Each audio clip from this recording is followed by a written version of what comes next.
समाधान हुनेछ। आज यहाँ 100जना पार्टिसिपेन्टहरूले कार्य गरेका थिए। एकजना पब्लिक विद्यार्थी म्यासेन्जर पनि हो। हामीले त्यसमा एक किसिमले बाटो हुन्छ भनेर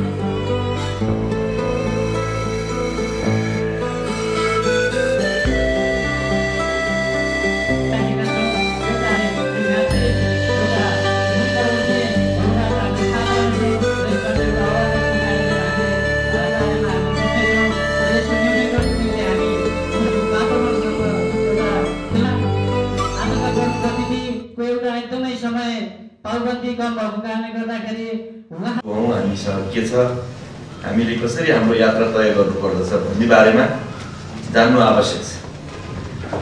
त्यस सन्दर्भमा यो छलफलले सानै भए पनि महत्त्वपूर्ण एउटा भूमिका खेल्छ भन्ने मलाई लागेको छ। मोहम्मद प्रफेटले एकचोटि भनेका रहेछ, इस्लामका प्रणेता Muhammad, an ink of the scholar is sacred, is more sacred than the blood of the martyr. शहीद को रगत महान हुन्छ, तर त्योभन्दा नि महान कुरा विद्वानका विचारहरू हुन्छ। स्वाभाविक छ, जुन ढङ्गले यहाँले विद्वत छलफल गर्न लागिरहनु भएको छ, एउटा गहिरो एकाडेमिक बहस पनि गरिरहनु भएको छ, त्यसको माध्यमबाट हामीले समग्र देशलाई नयाँ बाटोमा लिएर जानको लागि, देशले भोगिरहेका समस्याहरूलाई समाधान गर्नको लागि युवा सक्रियता, युवा परिचालन जो गर्न खोजिरहनु भएको छ, त्यसको लागि म धन्यवाद दिन चाहन्छु। मैले एक दुईवटा कुरा तपाईहरु युवाहरूलाई भन्नुपर्ने छ। एकजना वर्ल्ड बैंकमा काम गरेकी अफ्रिकन एकजना लेखिकाले लेखेको एउटा किताब मैले पढेको थिएँ, डेड डेड भनेर। सहायताले अफ्रिका मारिरहेको छ, खाइरहेको छ, सहायताले अफ्रिकालाई मृत्यु नजिक पुर्याइरहेको छ। त्यसैले अहिले अफ्रिकीहरूले एउटा स्लोगन दिएका छन्, गिभ ट्रेड नो एड, मलाई तिम्रो सहायता हैन, मलाई व्यापार चाहियो। र उनीहरूले 100 रुपैयाँ सहायता आउनु र 100 रुपैयाँको व्यापार गर्दा 100 रुपैयाँको सहायता भन्दाले 20% मात्रै मुनाफा प्राप्त गर्दछ भने 100 रुपैयाँको व्यापार हो भने 500 रुपैयाँ बराबरको अथवा 5 गुणा बेसी चाहिँ सहायता भन्दा ज्यादा चाहिँ मुलुकले प्राप्त गर्दछ भन्ने उनीहरूले निष्कर्ष निकालेका छन्। ट्रेडमा जाने एप्रोच तर्फ लाग्नको लागि म आग्रह गर्न चाहन्छु। मैले मारवाडीहरुको हिस्ट्री पढे। राजस्थानबाट they were migrated due to the poor agriculture condition. किनभने चाहिँ राजस्थानमा मरुभूमि थियो, पानी हुँदैन थियो, नट्स बदाम जस्ता चीजहरु बाहेक उत्पादन हुँदैन थियो। खेती नभएको कारणले तिनीहरु माइग्रेट भएर आए। तर तिनीहरु माइग्रेट भएर यूपी र बिहारतिर खेती खोजेर गहिरी खेत अथवा धान फल्ने खेत खोजेर बसेनन्। तिनीहरु व्यापार व्यवसायमा लागे।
नामले पनि यसले पिस पनि भन्छ, प्रस्पेरिटी पनि भन्छ, सस्टेनेबल डेभलपमेन्ट पनि भन्छ, सबै चिज। त्यसमा यहाँले दिगो विकास त भनि नै हाल्नुभयो, शान्तिको कुरा गर्नुभएको छ, शिक्षाको कुरा गर्नुभएको छ, गरिबी निवारणको कुरा गर्नुभएको छ, स्किलको कुरा गर्नुभएको छ, अवेरनेसको कुरा गर्नुभएको छ, त्यस्तै गरिकन बिहेभियर चेन्जको कुरा गर्नुभएको छ। है यसो हेर्दाखेरि यो अहिलेलाई हाँस्ने हुन्छ, ठिक छ, र हामीले यी लक्ष्यहरू यदि पुरा गरिसक्यौँ भने त्यसलाई झाँपी बनाउला त्यसपछि चाहिँ भन्ने चाहिँ अब यो सन्दर्भमा मलाई कन्ट्रोल गर्ने हो। तर हुन त अघि मन्त्रीज्यूले अलिकति के प्रकाश पार्नु भने हामीले कम्पेरिटिभ रूपले हामीले केही पनि गरेका छैनौँ, तर हामी चाहिँ दोषी बनिरहेछौँ भन्ने कुरो हो। तर के छ भने हामीले आज जसरी एकजना विद्यार्थी चाहिँ मेसेन्जरको रूपमा काम गर्नुहुन्छ भनेर यहाँले अघि नै भन्नुभयो, मेसेन्जरको रूपमा काम गरेर 10 जनाले सिक्छ भन्ने कुरा गरेको जस्तै गरेर हामीले पनि केही गर्नु, अलिकतिको रूपमा पनि सानो ढङ्गले पनि केही गर्न सक्यौँ भने म्यानमेड डिजास्टरलाई न्यूनीकरण गर्ने अथवा म्यानमेड डिजास्टर्सहरूबाट चाहिँ हुने प्रभावलाई कम गर्ने कुराको उदाहरण पनि बन्न सक्छौँ। जुन हाम्रो गाउँ, हाम्रो घरदेखि लिएर गाउँदेखि लिएर राष्ट्रसम्म काम लाग्ने हुन्छ जस्तो मलाई लाग्छ, किनभने यो 25 वर्षको यो अनुभवको दौरानले गर्दाखेरि। अब तपाईँले हेर्नुभयो भने म्यानमेडमा इन्डस्ट्रियलाइजेसनको कुरा गरिन्छ, इन्डस्ट्री त त्यति छैन नेपालमा, त्यही पनि स्टेसनरी सोर्स भनिन्छ। अब यहाँले कति पढ्नु भएको छ, अलिकति टेक्निकली छोएको मात्रै हो किनभने विद्यार्थीहरू हुनुभएको हुनाले। त्यस्तै गरी मोबाइल सोर्स भनिन्छ, स्टेसनरी सोर्स भनेको तपाईँको भएको एउटा उद्योगबाट हुने वातावरणमा पर्ने असरहरू हो भने मुभेबल सोर्स भनेको तपाईँको जस्तो अटोमोबाइलहरू, गाडीहरूबाट हुने सोर्सहरू हो। त्यस्तो किसिमको कुराहरूलाई हामीले कमी गर्नुपर्ने हुन जान्छ, किनकि त्यसले ग्लोबली सोच्दाखेरि हामीले कम दिए तापनि हाम्रो स्वास्थ्यको दृष्टिकोणले यदि हामीले सोच्ने हो भने चाहिँ त्यो चाहिँ हामीले न्यूनीकरण गर्नुपर्ने देखिन्छ। हामी कार चढ्छौँ, हाम्रो भेहिकलहरू ट्रक चलाउनु पर्यो ट्रान्सपोर्टेसनको लागि, जस्तै ओभरसिज प्लेनहरू एन्ड द फ्याक्ट्रिज। यसले के गर्यो, heading to our natural supply of green house gases, एकदमै ठुलो मात्रामा ग्रिन हाउस ग्यासहरू चाहिँ थप्यो। Gas can stay in the atmosphere for at least 50 years and up to centuries.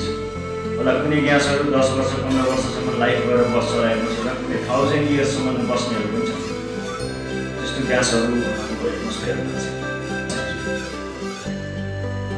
यो 1 शताब्दीमा 1 Fahrenheit degree Fahrenheit temperature increase भइसकेको छ, ग्लोबल टेम्परेचर।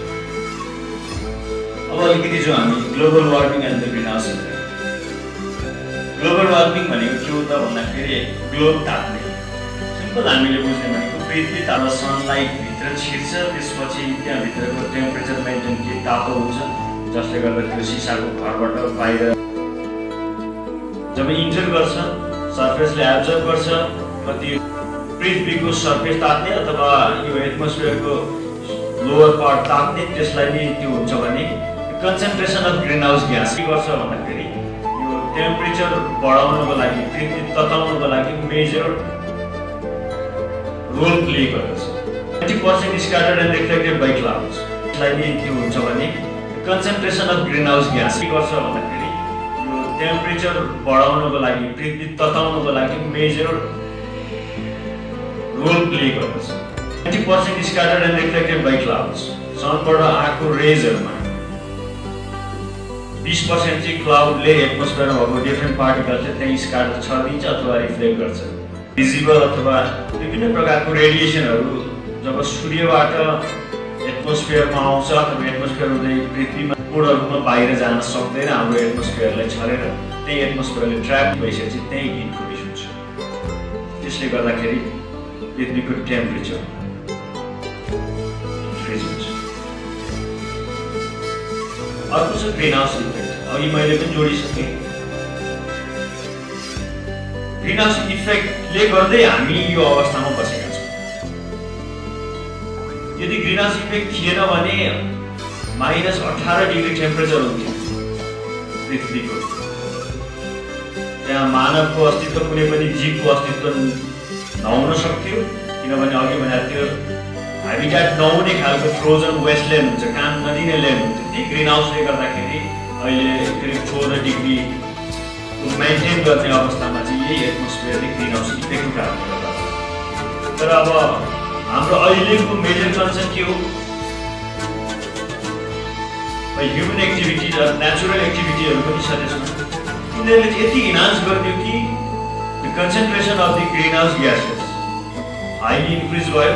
त्यसले गर्दाखेरि जति इन्सोलेसन, सनबाट आएको रेडिएसनलाई यिनीहरूले ट्र्याप गर्दा एउटा टेम्परेचर मेन्टेन भइरहेको थियो, त्योभन्दा धेर भइसकेपछि झन्डै ट्र्याप गर्ने भयो, अर्थको टेम्परेचर बढ्ने भयो। त्यसले गर्दा धेरै नकारात्मक असरहरू पर्न भयो। चरण क्षेत्रहरूमा पनि असर भएको छ।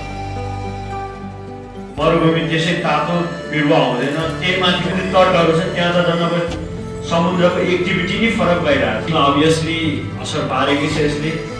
यति भइसकेपछि के भयो त? अब अहिलेसम्म हामीले के गरेका छौँ?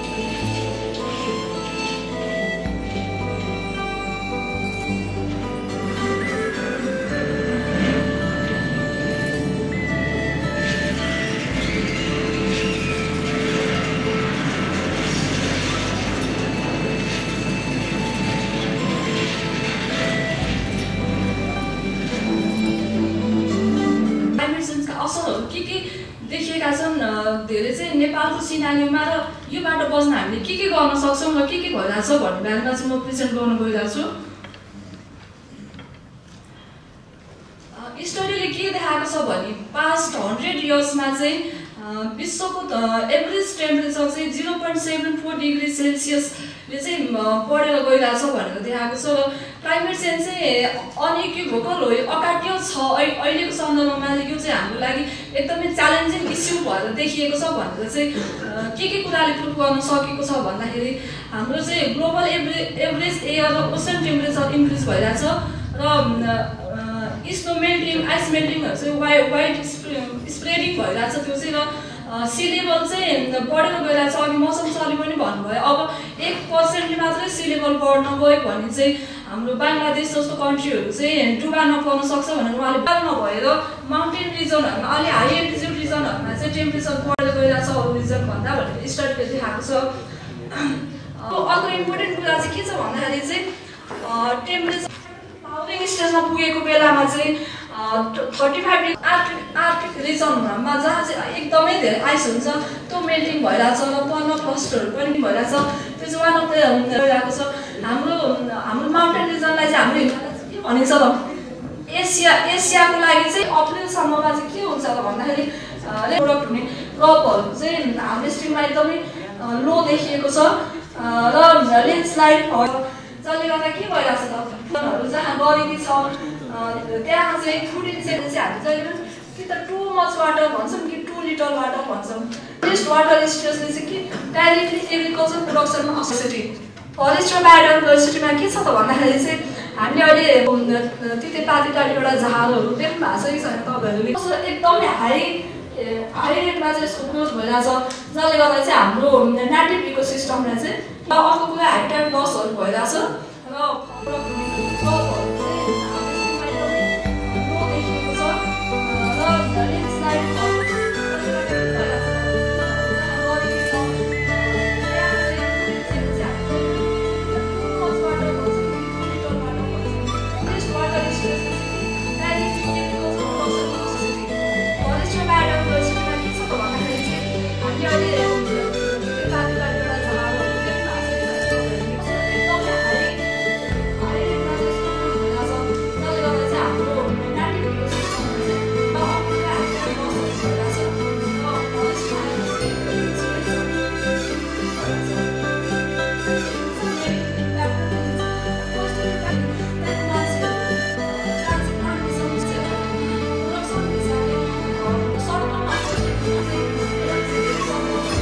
टेम्परेचर इन्क्रिज भयो एउटा सिमिलर लाइक क्रिटिकल टेम्परेचरमा पास हुने स्पिसिसहरु टेम्परेचर बढ्दियो भने के हुन्छ?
कारणले गर्दा हेर्नुहोस् मान्छेहरूको बिच यस्ता मान्छेहरू हुन्छन्। Hello everybody, this is Lindsay Thompson, environmental health scientist from East Central University, and I would just like to say that I am sincerely sorry that I am not able to make this year's HAP seminar on global warming. I planned to attend this year's meeting, but unfortunately due to a family emergency that occurred around Christmas time, I had to return home early from my visit to Nepal. I tried to get my flight changed until it was after the seminar, perhaps on December 30th, 31st. However, all the flights were booked and I had to return home on Sunday the 28th. So again, I'm very, very sorry I'm not there to speak. I was so honored that I was invited to speak. I had already told all my family, my professors, everyone I knew that had been asked to speak at this HAP seminar, as I was so excited, and so now I'm very disappointed that I'll have to tell everybody that I was unable to attend. However, I'm sure you all understand that I have to put my family first and return home early. However, I do plan to return back to Nepal within the next year, and I do hope that you guys can, forgive me and invite me back again whenever I return, possibly this summer or the next, as I would greatly love to speak at your program. I think you guys are doing a great job. I'm very proud of all the work that Basu and the HAPS program has put into this, and I know that they're going to do great things. So thank you again for the honor, and I'm so sorry that I wasn't able to be there. All right, wish you all the best. Thank you. Bye-bye.